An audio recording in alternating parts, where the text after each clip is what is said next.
Hi there, and welcome to a new episode of Extreme Banding, the slow YouTube camera channel dealing with various photographic nightmares. I am living in one of them right now, December in the north of Sweden. Weather is so-so, and the sun never rises. There's no time or place for photography, so what can you do? Think about which all-mechanical rangefinder camera with a cost below 1,000 euros you would like to use for the rest of your life, perhaps. Hi there, and welcome to another episode of Extreme Banding. In a previous episode, I did a walkthrough of almost all Soviet M39 screw mount cameras. There are, however, some models that were not included there. And nearing the end of this series, I thought it would be appropriate to add two of those in. The Soviet photo industry had produced copies of the Leica 2 Model D at the Fed factory in Kharkiv since the 30s. In 1942, the KMZ, the Krasnogorsk Mechanical Works, was founded and started to produce optical equipment for the Soviet army.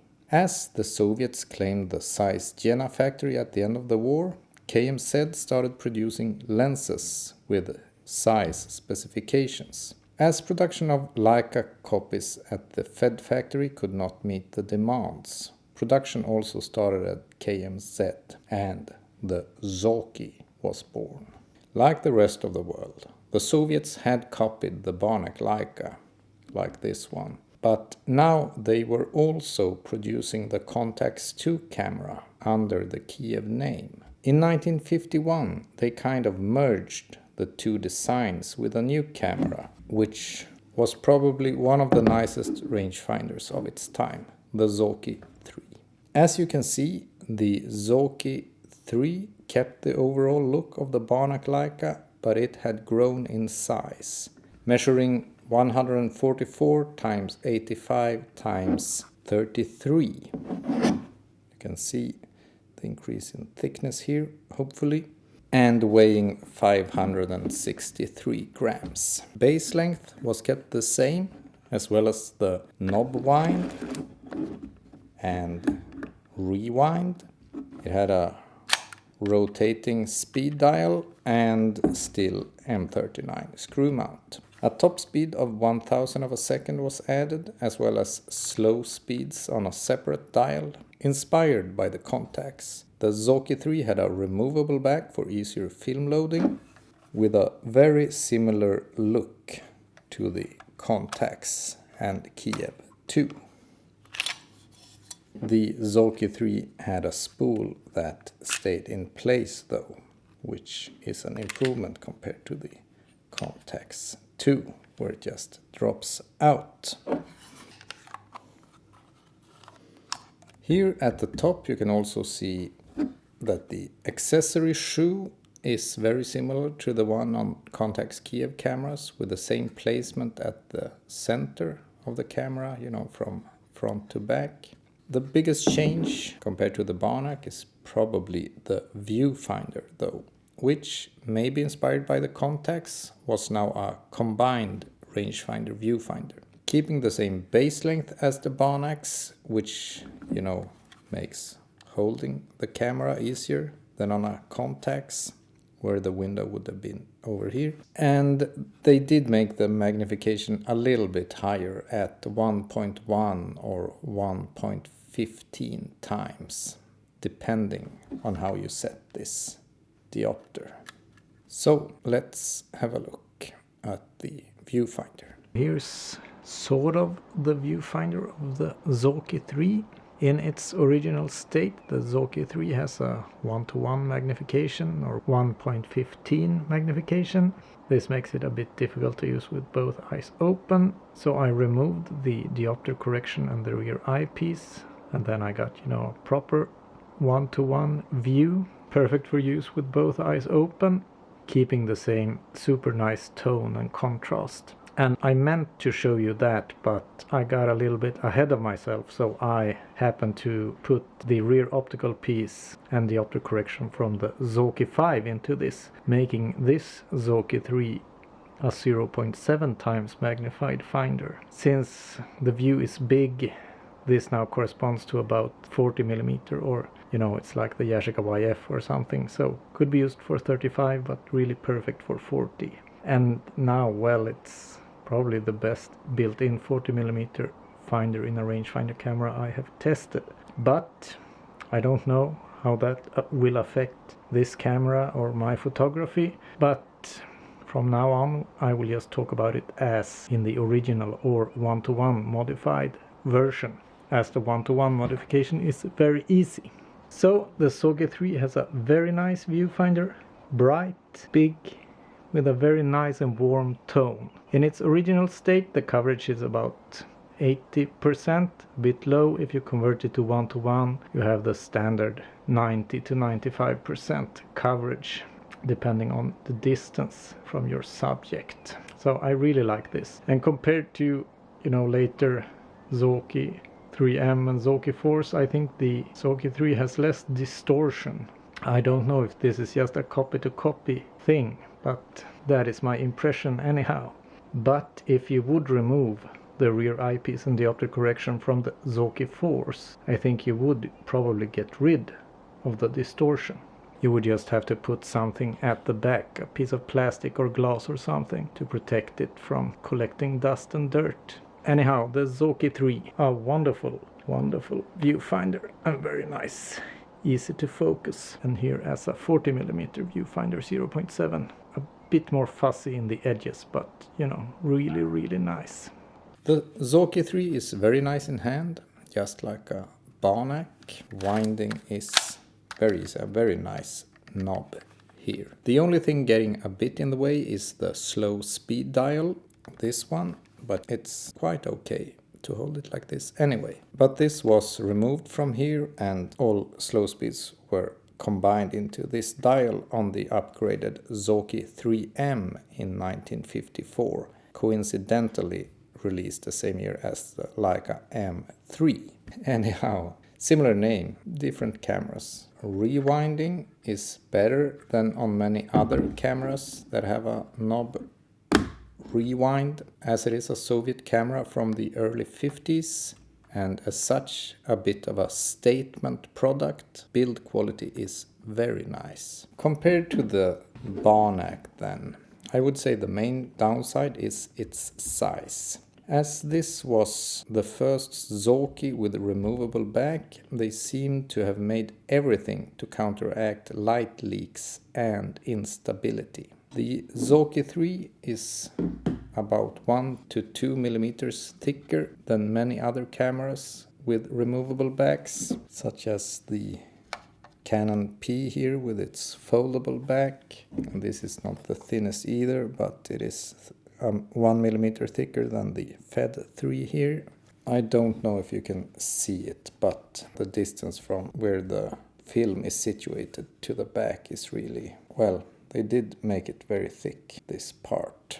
The choice to put the accessory shoe on the top of the camera like on a Contax instead of recessed into the body like on a Barnack, that is also a bit of a downside. First off, the silhouette of the camera becomes less nice because of it, and it also makes use with external non-protruding finders a bit worse, since the finder has to stick out a bit on the back to be easily accessible, otherwise you have to kind of lean forwards and your nose will bump against the back of the camera. But there are protruding finders, not, in my opinion, the best ones though. So in my view, it would have been preferable if it had been possible to recess this shoe into the body. And when looking closely at this camera, it becomes apparent how much of the Barnack design they have kept. This top part is also the same thickness as a Barnack camera, and the distance of everything is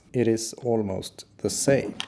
And this leads one to suspect that the removable back idea was added at a later stage. If they had made the Zorki-3 a bottom loader, its dimensions could have been 133 times 77 times 30. This stuff at the bottom also makes the camera taller, and that would just have been wonderful. As it is still a very nice camera with dimensions and weight quite similar to other rangefinder cameras with combined viewfinder rangefinders, save for the thickness then. So if you use 50mm lenses and want something more classic than the Canon P, for example, I think the Zorki-3 is well worth a look. And if you have the diopter removed for true one-to-one view, I almost prefer it to this Japanese camera. Had it been a bottom loader with smaller dimensions, it would have been a true competitor to the Barnack. As I said earlier, there is also the Zorki-3M, where this dial is gone. I have had 2 Zorki-3Ms, and they are nice, but there's something about this original that makes me suspect that it is built to a slightly higher standard. Compared to the Zorki-4s, etc., I think the Finder is just better on the Zorki-3. They have to be in good condition though, even though the rangefinder patches are better than on the later Japanese rangefinder cameras. They can always fade. Anyhow, a nice kind of premium Soviet rangefinder camera that could have been, but in my opinion is not preferable to a Barnack. So back to the Fed factory, and even though it was also based in the Ukraine, it was, the Fed cameras are less inspired by the Contaxes than the Zorkis. One of the cameras I overlooked in my walkthrough because, I just didn't find it interesting, or 2 of those were the Fed-3 and Fed-4s. I had a small part about the first version of the Fed-3 with a knob wind, as I thought it looked nicer in hand than the later Fed-3 with the winding lever. But as it happened, I bought a lens that came with this Review 3, an export version of the Fed-3, and I realized that I had perhaps made a mistake. I recommend watching the Soviet episode for a more thorough walkthrough, but in short, the first Feds were copies of the Leica 2 Model D, as the one you just saw here. In the 50s, they updated the design with the Fed-2, which combined the viewfinder rangefinder and added a removable back. In the first version of the Fed-3, released in 1961, they shortened the base length from the Fed-2. The Fed-2 had a base length up to here somewhere, but they shortened it with the Fed-3, probably to improve ergonomics, as your finger easily got in the way of the rangefinder window on the Fed-2. And they also added slow speeds. And lastly, here with the later version of the Fed-3, a lever wind was added, which also changed the silhouette of the camera. The Fed-3 first version went down here and had the knob here somewhere. And the Fed-3, both the knob version and this one, was kept in production from 1961 until 1979, and it was made in a staggering figure of 2 million copies. This camera then, compared to the earlier Feds, it has grown in size, measuring 140 times 91 times 32, so a little bit thicker than the thinner versions with removable back, who are 31mm. And it weighs 607 grams, which is 20 to 50 grams more than many other comparable cameras. As it was produced for so long in such numbers, it had to have had something besides from just being a budget camera. And I was actually surprised when I picked it up, as it is really nice in hand. It is a bit heavy and maybe a bit tall, but the nice grip makes up for some of that. The shorter base length is still more than enough for all 50mm lenses, and especially for the 50mm f2.8 Industar 61 it was released with. The lever wind is also very functional, and I actually think it is quite funny. It looks a bit similar to the one in the Zenith 3, and this camera is probably one of the best built Soviet cameras ever, not similar to the budget Zenit 3M released later. While the winder in the Zenit 3 is quite sophisticated. It is a very nice winder, this one. The one on the Fed-3 goes back with a blunt bang. Kind of telling you, yes, okay, I will do the winding, but as soon as I am done, my shift is over, and you shouldn't bother me about that. So, pure function, and winding on is really nice, and then bump. So, function is very good, but this almost made me laugh when I first used it, and I still think it's kind of fun. The camera also has slow speeds, as I mentioned, integrated in this dial on top. I don't know if you have to wind it before changing speeds. I would recommend doing so though, as that is the case with many Soviet cameras. The speeds run from 1/500 to 1 second. There, and when you change between slow and fast speeds, you kind of have a resistance when you get to the slow speeds.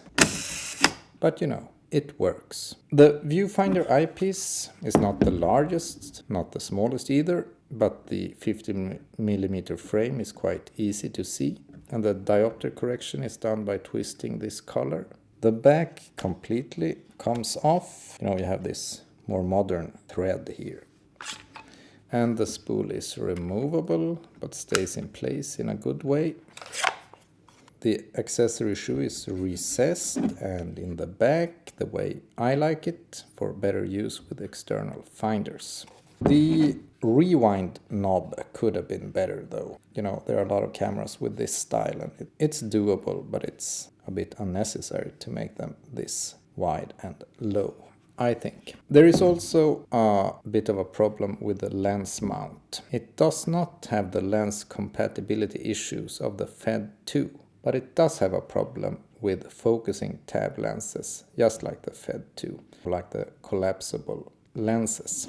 As the mount is pretty flush to the body, you cannot get these lenses all the way to infinity, since the button here can't be pushed down. On these lenses you can grind off the front part here, and then you know, you don't have to push it down. You will lose the infinity lock though, which could be a bad or a good thing. There is a collapsible Fed-50 lens that was released with the Fed-2 that is, you know, has a different design and works just fine on these Fed cameras though. So let's have a look at the Viewfinder rangefinder. Here's the viewfinder of the Fed-3, 0.7 times magnification, 50mm view, and this is the same settings as used on the Zorki-3 finder video, so you can see that it is quite a bit darker, but you're outside, I would say it is perfectly fine, brightening it up a bit now. But in Fed style, viewfinder a bit darker, so the rangefinder patch is more visible, and it is really easy to focus, and you know, it is nice for composing as well. Nothing more to be said. Nice patch, nice for focusing. A bit dark perhaps. Overall, a very nice and functional viewfinder. To conclude, I would say that this, the later version of the Fed-3, is a very practical camera, if that is what you are looking for. It is nicer in hand than many of the alternatives, with the downside of being a bit heavy.